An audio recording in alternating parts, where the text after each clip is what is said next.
الحمد لله نحمده ونستعينه ونؤمن به ونتوكل عليه ونعوذ بالله من شرور أنفسنا ومن سيئات أعمالنا من يهده الله فلا مضل له ومن يضلل فلا هادي له وأشهد أن لا إله إلا الله وأشهد أن محمدا عبده ورسوله أرسله بالهدى ودين الحق ليظهره على الدين كله وكفى بالله شهيدا اللهم صل على محمد وعلى آل محمد كما صليت على إبراهيم وعلى آل إبراهيم وبارك على محمد وعلى آل محمد كما باركت على إبراهيم وعلى آل إبراهيم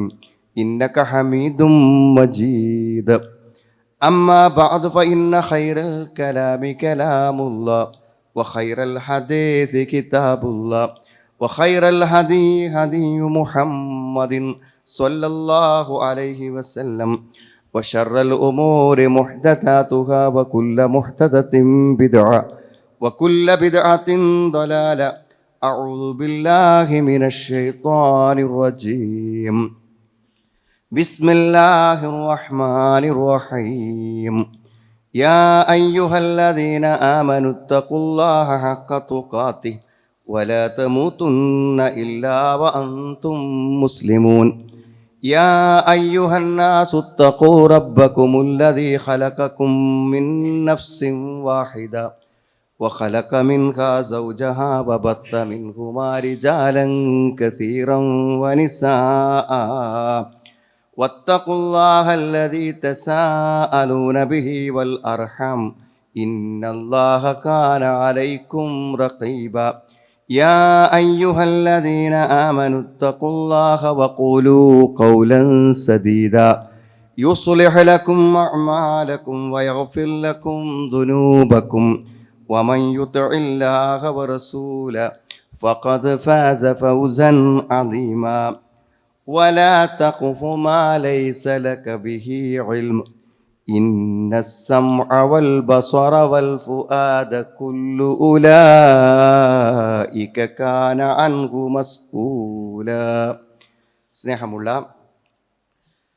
സഹോദരി സഹോദരന്മാരെ, സത്യവിശ്വാസികളെ, സത്യവിശ്വാസിനികളെ, അള്ളാഹുവിൻ്റെ കൽപ്പനകളെയും നിർദ്ദേശങ്ങളെയും പാലിച്ചുകൊണ്ട് സൂക്ഷിച്ചുകൊണ്ട് ജീവിക്കണമെന്നും എന്നെയും നിങ്ങളെയും ഞാൻ ഓർമ്മപ്പെടുത്തുകയാണ്. എന്നോടും നിങ്ങളോടുമായി വസിയ്യത്ത് ചെയ്യുകയാണ്.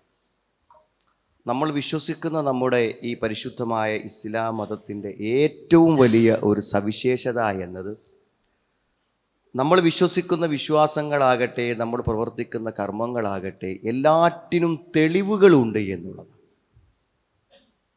ഏതെങ്കിലും ആചാരങ്ങൾ പഠിപ്പിക്കുന്നവരുടെയോ അല്ലെങ്കിൽ പാരമ്പര്യത്തിൻ്റെയോ ഒക്കെ അടിസ്ഥാനത്തിൽ അതങ്ങനെയാണ് എല്ലാവരും ചെയ്തു വന്നത്, അതുകൊണ്ട് ഞങ്ങൾ ചെയ്യുന്നു എന്നതിലുപരി എല്ലാറ്റിനുമുള്ള തെളിവുകൾ നമുക്ക് കണ്ടെത്താൻ കഴിയുമെന്നതാണ് അതിൻ്റെ ഏറ്റവും വലിയ പ്രത്യേകത. ഒരു നിസ്സാരമായ ഒരു കർമ്മത്തെക്കുറിച്ച് പോലും ചോദിക്കുമ്പോൾ അതിന് തെളിവുണ്ടോ എന്ന് ചോദിച്ചാൽ അതിന് തെളിവുണ്ടായിരിക്കും. ഈ പറയുന്ന ഒരാശയം നമ്മുടെ എല്ലാവരുടെയും മനസ്സിലുള്ള ആശയമാണ്. ഒരു മുസ്ലിമിനും ഇത് പഠിപ്പിച്ചു കൊടുക്കേണ്ട കാര്യമില്ല. കാരണം നമ്മളെല്ലാവരും പലപ്പോഴും പണ്ഡിതന്മാരോട് സംശയങ്ങൾ ചോദിക്കാറുണ്ട്. അത് ശരിയാണോ, അത് ചെല്ലാൻ പറ്റൂ, അങ്ങനെ ഉണ്ടോ, അല്ലെങ്കിൽ എന്താണ് ഞാൻ ചെയ്യേണ്ടത്, എങ്ങനെയാണ് വേണ്ടത് എന്നെല്ലാ കാര്യങ്ങളെക്കുറിച്ചും, അത് അനന്തരാവകാശ നിയമങ്ങളാകട്ടെ, നമ്മൾ ചെയ്യുന്ന ആരാധനാകർമ്മങ്ങളാവട്ടെ, എന്താവട്ടെ, അതിനെക്കുറിച്ച് അങ്ങനെ ചോദിച്ചുകൊണ്ടിരിക്കും. ഹജ്ജിന് പോകുമ്പോൾ ഹജ്ജിനെ പറ്റിയുള്ള നിയമങ്ങളെപ്പറ്റി ചോദിക്കും. നോമ്പിൻ്റെ കാലമായാൽ നോമ്പിനെക്കുറിച്ച് 100 സംശയങ്ങളാണ്. ഇത് നമ്മൾ സംശയങ്ങൾ ചോദിക്കുന്നത് നമുക്കറിയുന്നത് പോലെ ചെയ്താൽ മതിയെങ്കിൽ ആ ചോദ്യത്തിന് പ്രസക്തിയില്ലല്ലോ. അപ്പോൾ നമുക്ക് തന്നെ ഒരു കണിശത ഉണ്ട്, ചെയ്യുകയാണെങ്കിൽ അത് തെളിവിൻ്റെ അടിസ്ഥാനത്തിലാവണം എന്നതാണ്. സത്യത്തിൽ ഇത് ഒരു വലിയ ആശയമാണ് സുഹൃത്തുക്കളെ. തെളിവില്ലാതെ ഒരു കാര്യവും ദീനിൽ ചെയ്യാൻ പാടില്ല എന്നുള്ളതാണ് ദീനിൻ്റെ അടിസ്ഥാനപരമായ കാര്യം. കാരണം തെളിവുകൾക്ക് വലിയ പ്രാധാന്യമാണ്. വലാ തഖുഫു മാ ലൈസ ലക ബിഹി ഇൽമൻ. നിനക്ക് അറിവില്ലാത്തതിൻ്റെ ഒന്നിൻ്റെയും പിറകെ നീ പോകരുത്. അള്ളാൻ്റെ കൽപ്പന. അറിവില്ലാതെ ഒരു കാര്യവും പ്രവർത്തിക്കുവാനുള്ള അനുവാദം നമുക്കില്ല. നമ്മൾ ചെയ്യുന്ന എന്ത് കാര്യങ്ങളുടെയും തെളിവെന്താണ്? പ്രമാണം എന്താണ്, അത് ശരിയാണോ എന്ന് പരിശോധിക്കാൻ നമുക്ക് ഓരോരുത്തർക്കും ബാധ്യതയുണ്ട്. നാട്ടിൽ അങ്ങനെ ചെയ്യുന്നുണ്ടല്ലോ, അല്ലെങ്കിൽ ഇത്രയും വിവരമുള്ള ഒരാൾ ചെയ്യുമ്പോൾ അതിൽ തെറ്റുണ്ടാവുമോ? ഇതൊന്നും പിൻപറ്റാൻ നമ്മോട് പറഞ്ഞിട്ടില്ല. എല്ലാറ്റിനും കൃത്യമായ അറിവും വിവരവുമില്ലാതെ ഒരു കാര്യവും പ്രവർത്തിക്കാൻ പാടില്ലെന്ന് അള്ളാഹു പരിശുദ്ധ ഖുർആനിലൂടെ നമ്മോട് നിർദ്ദേശിക്കുന്നു. എന്തിനെന്താ ബാക്കി പറയുന്നത്? ഇന്ന സമഅ വൽ ബസറ വൽ ഫുആദ് കുല്ലു ഉലൈക കാന അൻഹു മസ്ഊലാ. അള്ളാഹ് പറയാണ്, നിനക്ക് കേൾക്കാൻ ഒരു കാത് തന്നിട്ടുണ്ട്, കാണാൻ കണ്ണ് തന്നിട്ടുണ്ട്, കാര്യങ്ങൾ മനസ്സിലാക്കാനുള്ള ഒരു ഹൃദയം തന്നിട്ടുണ്ട്. ഇതിനെക്കുറിച്ച് നാളെ പരലോകത്ത് ചോദിക്കും. തെറ്റായ കാര്യങ്ങൾ പ്രവർത്തിച്ച് പരലോകത്ത് വന്നാൽ നിനക്കിത് അന്വേഷിക്കുവാനും കാണുവാനും വായിക്കുവാനും കണ്ണുണ്ടായിരുന്നില്ലേ? കേട്ടുപഠിക്കാൻ കാതുണ്ടായിരുന്നില്ലേ? കേട്ടത് ശരിയാണോ എന്ന് ചിന്തിക്കുവാൻ നിനക്കൊരു ഹൃദയമുണ്ടായിരുന്നില്ലേ എന്ന് ചോദ്യം ചെയ്യപ്പെടുമെന്ന് അള്ളാഹു താക്കീത് ചെയ്തിട്ടാ പറഞ്ഞ്. തെളിവ് നോക്കിയിട്ട് ജീവിച്ചാൽ മതി എന്ന ശക്തമായ നിർദ്ദേശം അള്ളാഹു വിശുദ്ധ ഖുർആനിലൂടെ നമുക്ക് തന്നിട്ടുണ്ട്. മാത്രമല്ല, എന്താണ് സുഹൃത്തുക്കളെ ഖുർആൻ? ഖുർആൻ തെളിവുകളുടെ സമാഹാരമാണ്. അൽ മസ്തറുൽ അവ്വൽ ഫി ശരീഅത്തിൽ ഇസ്ലാമിയ.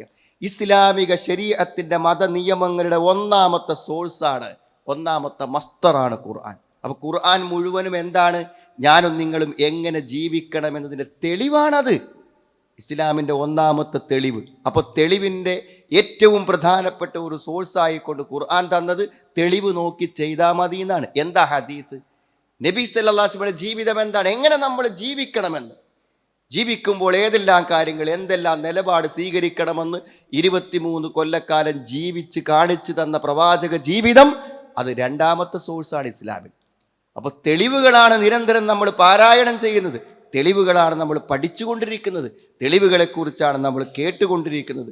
അതുകൊണ്ട് ഒരു മുസ്ലിമിനെ സംബന്ധിച്ചിടത്തോളം അവൻ ചെയ്യുന്ന ഏത് കാര്യവും ആ തെളിവിൻ്റെ അടിസ്ഥാനത്തിലായിരിക്കണമെന്നുള്ള നിർബന്ധം ഇസ്ലാമിനുണ്ട്. കഫാ ബിൽ മർഇ ഇസ്മൻ അൻ യുഹദ്ദിസ ബികുല്ലി മാ സമിഅ. കേൾക്കുന്നതൊക്കെ പറയാൻ ഒരു മുസ്ലിമിന് പറ്റൂല. ആർക്കെങ്കിലും നിങ്ങളൊരു കാര്യം പറഞ്ഞു കൊടുക്കുകയാണെങ്കിൽ അത് തെളിവോടുകൂടെ പറഞ്ഞു കൊടുക്കണം. ഒരു കാര്യം നമ്മൾ ചെയ്യുകയാണെങ്കിൽ അത് തെളിവിൻ്റെ അടിസ്ഥാനത്തിലായിരിക്കണം നമ്മൾ ചെയ്യേണ്ടത് എന്നാണ്. നിങ്ങളിലേക്ക് എന്ത് വിവരം കിട്ടിയാലും യാ അയ്യുഹല്ലദീന ആമനു ഇൻ ജാഅകും ഫാസിഖും ബിനബഇൻ, ഏതൊരു അധർമ്മകാരിയും നിങ്ങൾക്ക് എന്തൊരു വിവരം തന്നാലും ഫതബയ്യനു, നിങ്ങൾ അതിനെക്കുറിച്ച് വിശദമായി അന്വേഷിച്ച് വ്യക്തത നേടിയിട്ട് വേണം ചെയ്യണം എന്ന് വിശുദ്ധ ഖുർആൻ നമ്മളെ ഓർമ്മപ്പെടുത്തുന്നുണ്ട്. അപ്പോൾ ഇതൊക്കെ തെളിവിൻ്റെ പ്രത്യേകതയാണ്. എന്തിനാണ് ഇത്ര വലിയ തെളിവ് അന്വേഷിക്കണം എന്ന് പറയാൻ കാരണം? ഇത് അള്ളാഹുവിൻ്റെ മതമാണ്. അപ്പോൾ നമ്മൾ ഈ മതത്തിൽ ഇല്ലാത്തൊരു കാര്യം നമ്മൾ പറഞ്ഞാൽ എന്താവും? അള്ളാഹുവിൻ്റെ പേരിൽ കളവ് പറയലാണത്. നബി അങ്ങനെ ചെയ്തിട്ടുണ്ട് തന്നെ. നബി സല്ലല്ലാഹു അലൈഹി വസല്ലം പേരിൽ നുണ പറയലാണ് സുഹൃത്തുക്കൾ. അതൊരു വിശ്വാസി ചെയ്യാൻ പറ്റും. പടച്ചോൻ പറയാത്തൊരു, ഇത് അള്ളാഹിൻ്റെ ദീനാണ്. ഇതിൽ എല്ലാ കാര്യത്തിലും ശരി പറയാനും ഇതിൻ്റെ വിരോധങ്ങൾ പറയാനുള്ള അവകാശം അള്ളാഹ്ക്ക് മാത്രമേ ഉള്ളൂ. അം ലഹും ശുറകാ ശറഉ ലഹും മിനദ്ദീനി മാ ലം യഅ്ദം ബിഹില്ലാ. അള്ളാഹ് അനുവാദം കൊടുക്കാത്തൊരു കാര്യം മതനിയമമായി നിശ്ചയിക്കുന്ന പങ്കാളികളുണ്ടോ അവർക്ക് എന്നാണ്. അള്ളാഹുവിൻ്റെ ശരീഅത്തിൽ ഇല്ലാത്ത ഒരു നിയമം നിശ്ചയിക്കുകയോ അനുഷ്ഠിക്കുകയോ ആചരിക്കുകയോ ചെയ്താൽ അതിന് നമ്മൾ അള്ളാഹുവോട് നാളെ മറുപടി പറയേണ്ടി വരും എന്നാണ്. പിന്നെ സാധാരണഗതിയിൽ ചില കാര്യങ്ങളൊക്കെ മതത്തിൽ ഇല്ലാത്തത് ആൾക്കാർ ചെയ്യുമ്പോൾ നമ്മൾ അവരോട് ഇങ്ങനെ ചെയ്യാൻ പറ്റുമോ എന്ന് ചോദിച്ചാൽ എന്തപ്പോൾ ചെയ്യണേ? നല്ലൊരു കാര്യമല്ലേ താൻ, നമ്മൾ ഓതല്ലേ, പറയല്ലേ, ചൊല്ലല്ലേ എന്നാ ചോദിക്കുക. സുഹൃത്തുക്കളെ, ഇത് ഒരിക്കലും ഇസ്ലാമികമായ വിശ്വാസങ്ങളെക്കുറിച്ചാണ് ഒരാൾക്ക് പറയാൻ പറ്റിയ മറുപടിയല്ല. നല്ലതല്ലേ? നല്ലത്, ഇസ്ലാമിൽ ഒരു കാര്യം നല്ലതാവണമെങ്കിൽ അടിസ്ഥാനപരമായി 2 നിബന്ധന ഉണ്ട്. ഒന്നാമത്തെ നിബന്ധന എന്താണെന്നറിയുങ്ങൾ?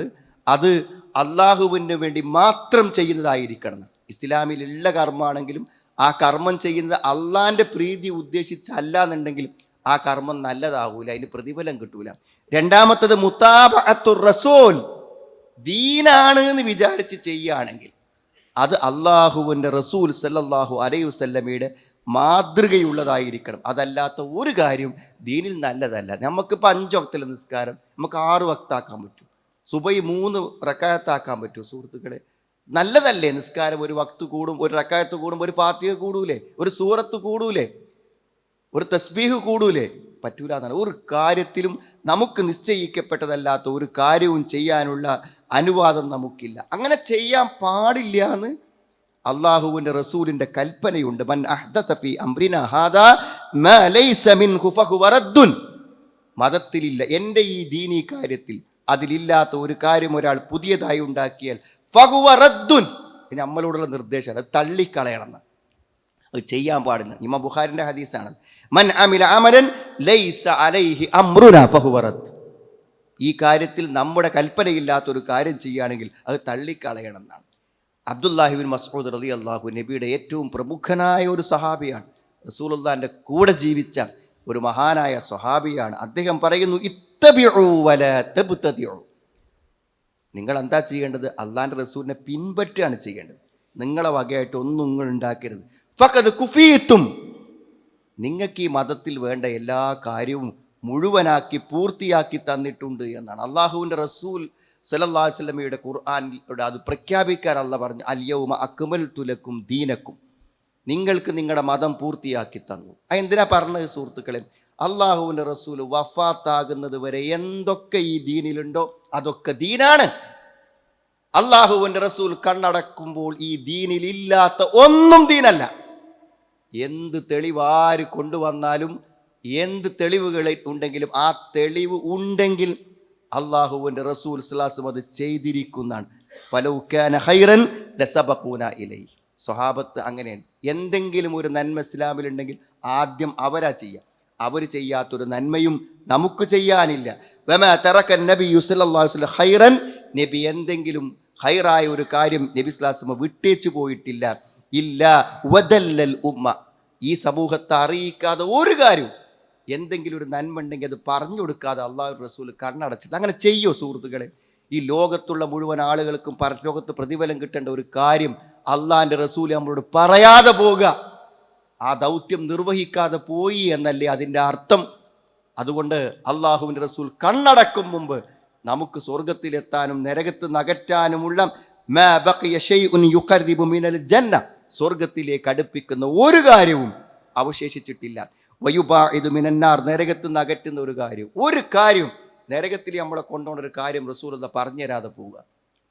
സ്വർഗം കിട്ടാവുന്ന ഒരു നന്മ പറഞ്ഞു തരാതെ പോകുന്ന ഒരു പ്രശ്നം തല്ലല്ല. എല്ലാം അങ്ങനെ ഉണ്ട്, എല്ലാം നമുക്ക് പറഞ്ഞു തന്നിട്ടുണ്ട് എന്നാണ്. ഇനി ഇത്തരം ദീനിലില്ലാത്ത കാര്യങ്ങൾക്ക് തെളിവ് പറയുന്ന ആളുകൾ മനസ്സിലാക്കേണ്ട ഒരു പ്രധാനപ്പെട്ട കാര്യം എന്താ? ഒരു തെളിവ് നമ്മൾ ഖുർആൻ എന്ന് പറഞ്ഞു അല്ലെങ്കിൽ ഹദീസ് എന്ന് പറഞ്ഞാൽ അതിന് മനസ്സിലാക്കേണ്ടത് എന്താ അറിയോ? അതിനെ സ്വഹാബത്തും പൂർവികന്മാരായ ആളുകളും എങ്ങനെ മനസ്സിലാക്കിയത്? അങ്ങനെ ഒരു മാനദണ്ഡമില്ലെങ്കിൽ എന്താ നിങ്ങൾ വിശുദ്ധ ഖുർആൻ നിവർത്തി വെച്ചിട്ട് ഓരോരുത്തർ അവനവന് പറ്റിയത് പറഞ്ഞാൽ സുഹൃത്തുക്കൾ ഈ ദീനിൻ്റെ അവസ്ഥ എന്താകും? അതുകൊണ്ട് ഇതെങ്ങനെ വേണമെന്നതിൻ്റെ പൂർണ്ണമായ മാതൃക നമ്മുടെ ബിഫഹുമിസ്സലഫിസ്വാലിഹ്, നമ്മുടെ പൂർവികന്മാരെങ്ങനെ മനസ്സിലാക്കിയോ അങ്ങനെ മനസ്സിലാക്കുക. അതാണ് അഹ്ലുസുന്ന വൽ ജമാഅ എന്ന് പറഞ്ഞത്. അതായത് സ്വഹാബത്തും നമ്മുടെ പൂർവികന്മാരും മനസ്സിലാക്കിയതുപോലെ മാത്രമേ നമുക്ക് എന്ത് ചെയ്യാൻ പറ്റുള്ളൂ, മനസ്സിലാക്കാൻ പറ്റുള്ളൂ. അതല്ലാത്ത വ്യാഖ്യാനങ്ങളോ വിശദീകരണങ്ങളോ ഒന്നും ഉണ്ടാക്കാനോ കൊണ്ടുവരാനോ നമുക്ക് പാടില്ല എന്നാണ്.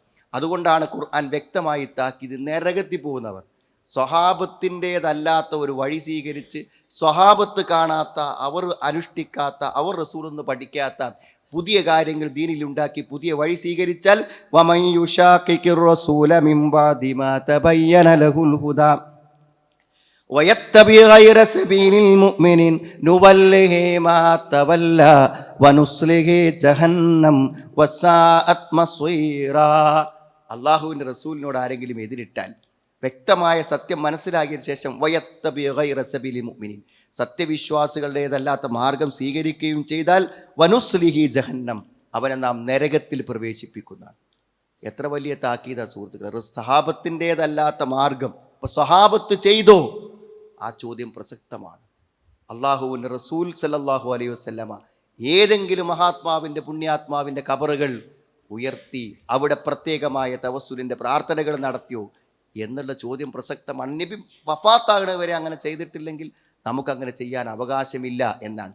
സത്യത്തിൽ ഇത്ര വ്യക്തമായി മാ അന അലൈഹിൽ യൗമ വസ്ഹാബി, ഞാനും എൻ്റെ സഹാബത്തും ഏതൊരു വഴിയിലാണോ ആ വഴിയാണ് സ്വർഗത്തിൻ്റെ വഴി എന്ന് നബി സ്വല്ലല്ലാഹു അലൈഹി വസല്ലം നമ്മളോട് പ്രത്യേകം എടുത്തു പറഞ്ഞിട്ടുള്ള കാര്യമാണ്. എന്നിട്ട് സുഹൃത്തുക്കളെ, ഈ നിയമത്തിന് വിരുദ്ധമായി എന്തെങ്കിലും മതത്തിൽ ആരെങ്കിലും ഉണ്ടാക്കിക്കഴിഞ്ഞാൽ തീർച്ചയായും അതിനെയാണ് നമ്മൾ ബിദ്അത്ത് എന്ന് പറയാം. അള്ളാഹുവിൻ്റെ റസൂലിൻ്റെ മാതൃകയില്ലാത്ത തെളിവില്ലാത്ത പ്രമാണമില്ലാത്ത കാര്യങ്ങളെ ആരെങ്കിലും പിൻപറ്റിയ ബിദ്അത്ത്. ഈ ബിദ്അത്തിനെ കുറിച്ച് ശക്തമായ താക്കീത് ഖുർആനും ഹദീസും നമുക്ക് തന്നിട്ടുണ്ട്. എന്താണ്? ഒന്ന്, ആരെങ്കിലും അങ്ങനത്തെ കർമ്മങ്ങൾ ചെയ്യുകയാണെങ്കിൽ അവൻ്റെ കർമ്മങ്ങൾ മുഴുവനും ബാത്തിലായി പോകും. അതാണ് വഖദിംനാ ഇലാ മാ അമിലൂ മിൻ അമലിൻ ഫജഅൽനാഹു ഹബഅൻ മൻസൂറ. ഈ നിബന്ധനകളൊന്നുമില്ലാത്ത കർമ്മങ്ങൾ ആരെങ്കിലും ചെയ്താൽ അതിനെ നാം ധൂളികളാക്കി പറയുന്ന ഖുൽ ഹൽ നുനബ്ബിഉകും ബിൽ അഖ്സരീന അമാല. പ്രവർത്തിച്ച് നഷ്ടത്തിലായവർ, പൈസ ചെലവാക്കി സമയം ചെലവാക്കി അധ്വാനിച്ചിട്ടും കൂലി കിട്ടാത്ത ചില ആൾക്കാരുണ്ട് പരലോകത്ത്. അവരാരാണ് സുഹൃത്തുക്കളെ? അല്ലദീന ദല്ല സഅയുഹും ഫിൽ ഹയാത്തി ദുനിയ. അവരുടെ പ്രവർത്തനങ്ങളൊക്കെ പാഴായിപ്പോയി. വഹും യഹ്സബൂന അന്നഹും യുഹ്സിനൂന സുൻഅ. ഞങ്ങൾ നല്ലതാണ് പ്രവർത്തിക്കുന്നത് എന്നവർ വിചാരിച്ചു. പക്ഷെ അവിടെ പ്രവർത്തനങ്ങൾ നല്ലതായിരുന്നില്ല എന്നാണ്. മാത്രമല്ല, നാളെ പരലോകത്ത് ശിക്ഷ കിട്ടുന്ന കാര്യങ്ങളും കൂടെയാണ് അവർ പ്രവർത്തിച്ചതെന്നാണ്. എങ്ങനെയാണ് ബിദ്അത്ത് ഉണ്ടാവുന്നത്? എങ്ങനെയാണ് മതത്തിൽ പുതിയ ആചാരങ്ങൾ ഉണ്ടാവുന്നത്? അതിപ്പോൾ അടുത്ത ദിവസം ഒരു വീഡിയോ ഉണ്ട്, എന്തായാലും പറഞ്ഞ കാര്യങ്ങൾ. ഇവിടുത്തെ മറ്റു മതസ്ഥരായ ആളുകളൊക്കെ ഇങ്ങനെ വീട്ടിലിരുന്ന് ഓരോരോ ഈണത്തിലും രാഗത്തിലൊക്കെ ഓരോന്ന് ചെല്ലാൻ തുടങ്ങിയപ്പോൾ ആൾക്കാർക്ക് ചൊല്ലാൻ ഒന്നും ഉണ്ടായിരുന്നില്ല. അപ്പോഴാണ് ഓരോരോ ഏടുകളും പാട്ടുകളും മൗലൂദുകളും മാലകളൊക്കെ എഴുതിണ്ടാക്കിയതാണ്. സുഹൃത്തുക്കളെ, നമുക്ക് അതിൻ്റെ ആവശ്യമുണ്ടോ? അങ്ങനെ പാടാനും ഓതാനൊക്കെ നമുക്ക് ആഗ്രഹം ഉണ്ടെങ്കിൽ ഒരു അക്ഷരത്തിന് കൂലി കിട്ടുന്ന ഖുർആനല്ലേ നമ്മളെടുത്ത്. മറ്റുള്ളവർ ചെയ്യുന്നത് കാണുമ്പോൾ അതിനെ അനുകരിക്കുക എന്നതാണ് നമ്മുടെ മതത്തിൽ മറ്റു മതാചാരങ്ങൾ വരാനുള്ള കാരണം എന്നാണ്. ഇതൊക്കെ നബി സല്ലല്ലാഹു അലൈഹി വസല്ലം നമുക്ക് വ്യക്തമായ താക്കീത് തന്നിട്ടുള്ള കാര്യങ്ങളാകുന്നു. അള്ളാഹുവിൻ്റെ റസൂൽ പറഞ്ഞു, നമ്മുടെ മുമ്പുള്ള ആളുകളുടെ ചര്യകളെ നിങ്ങൾ പിൻപറ്റുക തന്നെ ചെയ്യും. ശിബ്റം ബിശിബ്രിൻ വദിറാഅൻ ബിദിറാഇൻ. ചാണിന് ചാണായും മുഴത്തിന് മുഴമായും. ഹത്താ ലൗ ദഖറു ജുഹ്റ ലബ്ബിൻ. ഒരു ഉടുമ്പിൻ്റെ മാളത്തിൽ അവർ പ്രവേശിച്ചാലും ലസലക്തുമൂഹു, നിങ്ങളും കയറുന്ന. അന്ധമായ അനുകരണം. എവിടുക്കാ പോണത്, എങ്ങിട്ടാ ചെന്ന് കയറണമെന്നൊരു നോട്ടമില്ലാതെ നിങ്ങൾ അവരെ പിൻപറ്റുന്നതാണ്. അതിന് ഏറ്റവും വലിയ ഉദാഹരണമാണ് സുഹൃത്തുക്കളെ പ്രവാചക സല്ലല്ലാഹു അലൈഹി വസല്ലമയുടെ ജന്മദിനം എന്ന നിലക്ക് ആചരിക്കുന്ന നബിദിനം എന്നുള്ളത്. കാരണം നിങ്ങൾ ആലോചിച്ച് നോക്കൂ, നിങ്ങളത് എങ്ങനെ വന്നു? നമുക്ക് ഉറപ്പിച്ച് പറയാൻ പറ്റും, 63 വയസ്സ് വരെ ജീവിച്ച അള്ളാഹുവിൻ്റെ റസൂല് ആ 63 കൊല്ലത്തിൽ ഒരു ദിവസം 63 പ്രാവശ്യം റബീഉൽ അവ്വൽ ആവർത്തിച്ചു വന്നിട്ടും അന്നൊന്നും ചെയ്തിട്ടില്ല എന്ന കാര്യത്തിൽ ലോകത്തൊരു മുസ്ലിമിനും അഭിപ്രായ വ്യത്യാസമില്ല. 63 റബീഉൽ അവ്വലിൽ ജീവിച്ച അള്ളാഹുവിൻ്റെ റസൂല് നുബുവത്തിന് മുമ്പും ശേഷം ആ ദിവസത്തിൽ ഒന്നും ചെയ്തിട്ടില്ല. നമ്മളിപ്പോൾ ജാഥ നടത്താൻ പോവുകയാണ്, നമ്മൾ കുട്ടികൾക്ക് പലഹാരങ്ങൾ കൊടുക്കാൻ പോവുകയാണ്, പാട്ട് പാടാൻ പോവുകയാണ്, സ്റ്റേജ് കെട്ടാൻ പോവുകയാണ്, പള്ളിക്ക് ലൈറ്റ് തൂക്കാൻ പോവുകയാണ്. അള്ളാഹുവിൻ്റെ റസൂൽ ചെയ്തിട്ടില്ല. പിന്നെ ആ നബി അങ്ങേയറ്റം സ്നേഹിച്ച് പ്രവാചകൻ അമ്പേൽക്കാതിരിക്കാൻ നെഞ്ചത്ത് അമ്പേറ്റു വാങ്ങി പ്രതിരോധിച്ച സഹാബത്ത് എത്രയോ കാലം ഇസ്ലാമിക ലോകം ഭരിച്ചിട്ടും 3 ഉത്തമ നൂറ്റാണ്ട് കാലഘട്ടങ്ങളിൽ അള്ളാഹുവിൻ്റെ റസൂലിൻ്റെ ജന്മദിനം അവരാരും ആഘോഷിച്ചിട്ടില്ല. എന്നിട്ട് പിന്നെ എങ്ങനെ നമുക്കത് കിട്ടി സുഹൃത്തുക്കളെ? ഈസാ നബിൻ്റെ യേശുക്രിസ്തുവിൻ്റെ ജന്മദിനം ഇവിടെയുണ്ട്.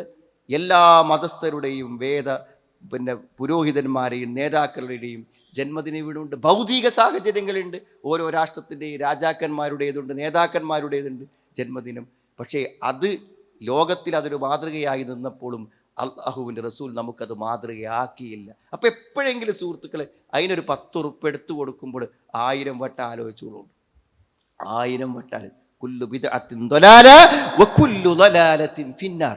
മതത്തിൽ എന്തെങ്കിലും പുതിയതുണ്ടാക്കിയാൽ അത് വഴികേടാണ്, വഴികേട് നരകത്തിലേക്കാണ്. ലാ തുതുറൂനി കമാ അത്റത്തിൻ നസാറ ഈസബിന് മറിയമിനെ പുകഴ്ത്തിയതുപോലെ നിങ്ങൾ എന്നെ പുകഴ്ത്തരുത്. എത്രമാത്രം പുകഴ്ത്തുന്ന സുഹൃത്തുക്കൾ! അള്ളാഹുവിൻ്റെ റസൂലിനെ പുകഴ്ത്തുന്ന പാട്ടുകൾ നമ്മൾ കേട്ടാൽ ഏറ്റവും അള്ളാഹുവിൻ്റെ ദൈവീകമായി ഉലൂഹിയത്ത്, അള്ളാഹുവിൻ്റെ മഹത്തായ നാമഗുണ വിശേഷണങ്ങളെ ഇർഹംനീന. ഇന്നലെ ഒരു പാട്ട് ഞാൻ കേട്ടു, ഇർഹംനി, അള്ളാഹുവിൻ്റെ റസൂലെ എന്നോട് കരുണ ചെയ്യണേ എന്നാണ്.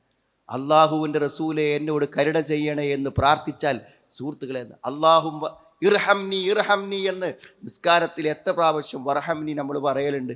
അള്ളാഹുവിൻ്റെ റസൂലിനെ പുകഴ്ത്തി എവിടെ എത്തുന്നു എന്ന് ആലോചിക്കണം. ഇതൊക്കെ അറിയാതെ കേട്ടും പാടിയും നമ്മൾ അറിയാതെ അതിൻ്റെ ഭാഗമാകുന്നതിനെ കുറിച്ച് നമ്മൾ ചിന്തിക്കണം. ഫഇന്നമാ അന അബ്ദുഹു, ഞാൻ അള്ളാഹുവിൻ്റെ ദാസനാണ്. ഫഖൂലു അബ്ദുല്ലാഹി വറസൂലു, അതുകൊണ്ട് അള്ളാഹുവിൻ്റെ റസൂലും അടിമയുമാണെന്ന് ഞാൻ പറയണം എന്ന് ഉമർ റളിയല്ലാഹു അൻഹു ബുഖാരി റിപ്പോർട്ട് ചെയ്യുന്ന ഹദീസിൽ നമുക്ക് കാണാൻ പറ്റും. അപ്പോൾ ഗൗരവമുള്ള കാര്യമാണ് സുഹൃത്തുക്കളെ. ഇനിയും ഇത്തരം പ്രവാചകന്റെ ജന്മദിനത്തെ ആഘോഷമാക്കുന്ന മറ്റു ക്രിസ്തീയ ദേവാലയങ്ങളെ പോലെ മുസ്ലിം പള്ളികളെ അലങ്കാരമാക്കി ഒരിക്കലും നമ്മൾ കാണാത്ത കേൾക്കാത്ത ഈ ഒരു പുതിയ കാലം. മാത്രമല്ല, ചില ആളുകൾ ഈ സമയത്ത് ഉംറക്ക് പോവുക, മദീനത്തേക്ക് ഈ സമയത്ത് ഉംറക്ക് പോവുക. എന്തിനാണ്? മദീനയിൽ ചെന്നിട്ട് അള്ളാഹുവിൻ്റെ റസൂലിൻ്റെ ജന്മദിനത്തിൻ്റെ അന്ന് മദീനത്ത് ആ ഖബറിൻ്റെ പരിസരത്തുണ്ടാവാൻ വേണ്ടി. സുഹൃത്തുക്കൾ, ആലോചിച്ച് നോക്കൂ നിങ്ങൾ, അതൊക്കെ ലക്ഷ്യമായി മാറി ഏതൊക്കെ അവസ്ഥയിലേക്കാണ് കാര്യങ്ങൾ പരിവർത്തിക്കപ്പെട്ടത് നിങ്ങൾ ആലോചിച്ച് നോക്കൂ നിങ്ങൾ. അള്ളാഹുവിൻ്റെ ദീൻ പൂർത്തിയാക്കപ്പെട്ടു, അതിലിനി ഒന്നും കൂട്ടിച്ചേർക്കാനില്ല എന്ന് വിശ്വസിക്കുമ്പോഴാണ് നമ്മൾ യഥാർത്ഥ വിശ്വാസികളായി മാറുന്നത്. ചോദിക്കട്ടെ സുഹൃത്തുക്കളെ, ഈ പള്ളിനേക്കാളും മക്കത്തെ പള്ളിക്ക് ഒരു പുണ്യല്ലേ? 1,00,000 പ്രതിഫലം കിട്ടൂലേ? അതാര് നിശ്ചയിച്ചതാ സുഹൃത്തുക്കളെ? അവിടുത്തെ ഭരണാധികാരികൾ നിശ്ചയിച്ചതാ? അത് അള്ളാഹുവിൻ്റെ റസൂൽ അള്ളാഹു നിശ്ചയിച്ചതാണ്. അറഫാ ദിനത്തിനൊരു പുണ്യമില്ലേ സുഹൃത്തുക്കളെ? റമളാന്റെ രാപ്പകലുകൾക്കൊരു പുണ്യമില്ലേ? എന്നാൽ നിങ്ങൾ ആലോചിച്ചു, നിങ്ങൾ റബീഉൽ അവ്വൽ 12 ദിവസത്തിൽ ഏതെങ്കിലും ഒരു പുണ്യം, ഒരു കാര്യം ചെയ്താൽ, അന്ന് ഖുർആൻ ഓതിയാൽ പ്രത്യേക കൂലുണ്ടെന്ന് ഒരാൾ വിശ്വസിച്ചാൽ അവൻ മതത്തിൽ പുതിയ നിയമമുണ്ടാക്കി. ആ ദിവസത്തിന് എന്തെങ്കിലും ഒരു പ്രത്യേകത ഉണ്ട് എന്ന് നമ്മൾ നിശ്ചയിച്ചാൽ, അള്ളാഹ് നിശ്ചയിക്കാത്ത, റസൂൽ നിശ്ചയിക്കാത്ത ഒരു ദിവസത്തിൻ്റെ പ്രത്യേകത, ഒരു മാസത്തിൻ്റെ പ്രത്യേകത, ഒരു രാവിന് പ്രത്യേകത, ഒരു സ്ഥലത്തിന് പ്രത്യേകത ദീനിൽ ആരെങ്കിലും ഉണ്ടാക്കിയാൽ അത് ഇസ്ലാമിക മതത്തിൽ ഒരു പുതിയ നിയമമുണ്ടാക്കലാണ്, തശ്രീഅാണ്, ശറ ഉണ്ടാക്കലാണ്. അം ലഹും ശുറകാ ശറഉ ലഹും മിനദ്ദീൻ. അള്ളാഹുവിൻ്റെ അധികാരത്തിൽ പങ്കു ചേർക്കലാണ്. അള്ളാഹു നിശ്ചയിക്കേണ്ട കാര്യം മറ്റുള്ളവർ ഏറ്റെടുത്ത് നിശ്ചയിക്കലാണ്. അത് ഗൗരവമുള്ള കാര്യം. അതുകൊണ്ട് സുഹൃത്തുക്കൾ, അള്ളാഹുവിൻ്റെ റസൂലിനോടുള്ള സ്നേഹവും മഹബത്തും എല്ലാം നമുക്കുണ്ട്. അത് ഒരു ദിവസത്തിലോ ഒരു ദിനത്തിലോ മാത്രമല്ല, ജീവിതത്തിൽ മുഴുവനായിട്ട് അതുണ്ട്. അതുകൊണ്ട് നാട്ടിൽ ഇതൊക്കെ വളരെ ആഘോഷപൂർവ്വം നടത്തുമ്പോൾ, ഇതൊക്കെ വാശി പിടിച്ച് നടത്തുമ്പോൾ നമ്മൾ ആലോചിക്കേണ്ട ഒരു കാര്യമുണ്ട്. ഇതിലൊന്നും ഇസ്ലാമിന് യാതൊരു പങ്കുമില്ല. ഇത് പ്രത്യേകം ആലോചിക്കണം. നിങ്ങൾ ആലോചിച്ച് നോക്കും, നിങ്ങൾ ഇസ്ലാമിൻ്റെ ഏതൊരു കർമ്മം നമ്മൾ പരിശോധിച്ചാലും അതിന് ചില പ്രത്യേകതകളുണ്ട്. അത് അള്ളാഹിൻ്റെ ദീനായതുകൊണ്ടാണ്. എന്നാൽ ഇത്തരം വിദഅത്തുകൾ പരിശോധിച്ചാൽ അതിൻ്റെതായ ബുദ്ധിമുട്ടുണ്ട് സുഹൃത്തുക്കൾ. ഈ റോഡൊക്കെ, നമ്മളൊക്കെ താമസിക്കുന്ന ഈ നഗരത്തിൻ്റെ ഏറ്റവും വലിയ ബുദ്ധിമുട്ട് എന്താണ്? ഈ ട്രാഫിക് കൊണ്ട് നടന്നു പോകാൻ നമുക്ക് പറ്റൂല. അങ്ങനത്തെ സ്ഥലമാണ്. ഇത്തരം നിരത്തുകളിലേക്കാണ്, റോഡുകളിലേക്കാണ് എന്താ അറിയോ, ആംബുലൻസുകളെ തടസ്സപ്പെടുത്തി, വഴിയാത്രക്കാരെ തടസ്സപ്പെടുത്തുന്ന ജാഥകൾ. അവിടെ നമ്മൾ സലാത്ത് ചെല്ലുമ്പോഴും റസൂലുള്ളാഹിൻ്റെ പേരുച്ചരിക്കുമ്പോഴൊക്കെ അതുകൊണ്ട് ഇസ്ലാമിന് ഗുണമോ ദോഷമോ നമ്മൾ ആലോചിക്കേണ്ട കാര്യങ്ങളല്ലേ സുഹൃത്തുക്കൾ? നമുക്ക് നിശ്ചയിച്ച 2 ആഘോഷങ്ങൾക്ക് പുറമെ ഒരാഘോഷം എന്ന നിലയ്ക്ക് പെരുന്നാക്ക് പോലും പള്ളികളാരും അലങ്കരിക്കാറില്ലുണ്ടോ? പെരുന്നാക്ക് നമ്മൾ ആരെങ്കിലും പള്ളി അലങ്കരിക്കലുണ്ടോ? അതിനേക്കാളും ആഘോഷപൂർവ്വം ഇതിനെ ഏറ്റെടുക്കുന്നു എന്നല്ലേ അതിൻ്റെ അർത്ഥം. അപ്പം അതുകൊണ്ട് ഇത്തരം അനാചാരങ്ങളെ നമ്മൾ സൂക്ഷിക്കണം. അതിന് നമ്മൾ അത് നമ്മുടെ പരലോക രക്ഷയ്ക്ക് വേണ്ടി മാത്രമാണ്. കാരണം നാളെ പരലോകത്ത് ഹൗലുൽ കൗസർ കുടിക്കാൻ വേണ്ടി ചെല്ലുന്ന ആളുകളെക്കുറിച്ച് നബി സല്ലല്ലാഹു അലൈഹി വസല്ലം പറയുന്നുണ്ട്, അവിടെ ചെല്ലുമ്പോൾ അവർക്കത് വിലക്കപ്പെടുമെന്നാണ്. അപ്പോൾ അത് വിലക്കപ്പെടുമ്പോൾ നബി ചോദിക്കും, ഇതാ സ്വഹാബി, എൻ്റെ അനുചരന്മാരല്ലേ എന്ന് പറയുമ്പോൾ പറയും, നിനക്കറിയില്ല അഹ്ദസു ബഅദക്, നിനക്ക് ശേഷം അവരെന്തെല്ലാം ഇതിൽ കൂട്ടിച്ചേർത്തു നിനക്കറിയില്ല എന്നാണ്. അതുകൊണ്ട് നമുക്ക് ഉറപ്പ് വേണം, നമ്മൾ ചെയ്യുന്ന കർമ്മങ്ങൾ ദീനിൻ്റെ കർമ്മങ്ങളാണ്, ആചാരങ്ങളാണ് എന്ന് ഉറപ്പ് വേണം. എല്ലാവിധ മതവിരുദ്ധമായ കാര്യങ്ങളിൽ നിന്നും, മതവിശ്വാസത്തിനെതിരായ കാര്യങ്ങളിൽ നിന്നും, തെളിവില്ലാത്ത കാര്യങ്ങളെയും സൂക്ഷിച്ച് ശരിയായി പ്രവാചകന്റെ മാതൃക പിൻപറ്റി ജീവിക്കുന്നവരിൽ അള്ളാഹു നമ്മെ എല്ലാവരെയും ഉൾപ്പെടുത്തുമാറാം. അൽഹംദുലില്ലാഹ് ഹംദൻ കസീറൻ ത്വയ്യിബൻ മുബാറകൻ ഫീഹി വസല്ലല്ലാഹു അലാ മുഹമ്മദിൻ വഅലാ ആലിഹി വസ്വഹാബിഹി അജ്മഈൻ. അമ്മാ ബഅദ്. ഒരിക്കൽ കൂടെ അള്ളാഹുവിനെ സൂക്ഷിച്ച് ജീവിക്കണമെന്ന് എന്നെയും നിങ്ങളെയും ഞാൻ ഓർമ്മപ്പെടുത്തുകയാണ്. സഹോദരങ്ങളെ, മഹാനായ റസൂൽ കരീം സ്വല്ലല്ലാഹു അലൈഹി വസല്ലമയെ സ്നേഹിക്കുക എന്നത് ഈമാനിൻ്റെ ഭാഗമാണ്. അതുകൊണ്ട് അത്തരം ആയത്തുകളും ഹദീസുകളും ഓതി പലപ്പോഴും തെറ്റിദ്ധരിപ്പിക്കാറുണ്ട്. ലാ യുഅ്മിനു അഹദുക്കും ഹത്താ അകൂന അഹബ്ബ ഇലൈഹി മിൻ വാലിദിഹി വലദിഹി വന്നാസി. ലോകത്തുള്ള മുഴുവൻ ആളുകളെക്കാളും, വാപ്പനേക്കാളും ഉമ്മനേക്കാളും ഒക്കെ റസൂലുള്ളാഹിനെ സ്നേഹിക്കാതെ ലാ യുഅ്മിനു അഹദുക്കും, നിങ്ങളിൽ ഒരാളും മുഅ്മിനാവുകയില്ല. എങ്ങനെയാണ് സ്നേഹിക്കേണ്ടത്? ഇൻ കുൻതും തുഹിബ്ബൂനല്ലാഹ ഫത്തബിഊനി, നിങ്ങൾ അള്ളാഹുവിനെ സ്നേഹിക്കുന്നുവെങ്കിൽ നിങ്ങൾ എന്നെ പിൻപറ്റുക. യുഹ്ബിബുക്കുമുല്ലാഹ്, അള്ളാഹു നിങ്ങളെ ഇഷ്ടപ്പെടുന്ന, അള്ളാഹു മൻ അഹബ്ബ സുന്നതി ഫഖദ് അഹബ്ബനി, എൻ്റെ ചര്യകളെ ആരെങ്കിലും പിൻപറ്റിയാൽ അവൻ എന്നെ സ്നേഹിച്ചിരിക്കുന്നു. അത് കുറച്ച് ബുദ്ധിമുട്ടുള്ള പരിപാടിയാണ് സുഹൃത്ത്. അത് കുറച്ച് ബുദ്ധിമുട്ടുള്ള കാര്യമാണ്. കാരണം എന്താ അറിയോ, തീവ്രവാദികളെ കണ്ടെത്താനുള്ള അടയാളങ്ങളെക്കുറിച്ച് പുതിയതായി വന്ന നിയമ വലിയിൽ എന്താ ഉള്ളത് കാര്യങ്ങൾ? താടി വെച്ചവൻ എന്താണ്? തീവ്രവാദിയാണെന്നാണ്. അപ്പോൾ നല്ലൊരു താടി വെച്ച് അള്ളാഹുവിൻ്റെ റസൂലിൻ്റെ മുഖത്തുള്ള ആ സമൃദ്ധമായ ഒരു താടി റസൂലിനെ സ്നേഹിച്ചിട്ട് നമ്മുടെ മുഖത്ത് കൊണ്ടു നടക്കുക പറഞ്ഞാൽ കുറച്ച് ബുദ്ധിമുട്ടുള്ള കാര്യമാണ്.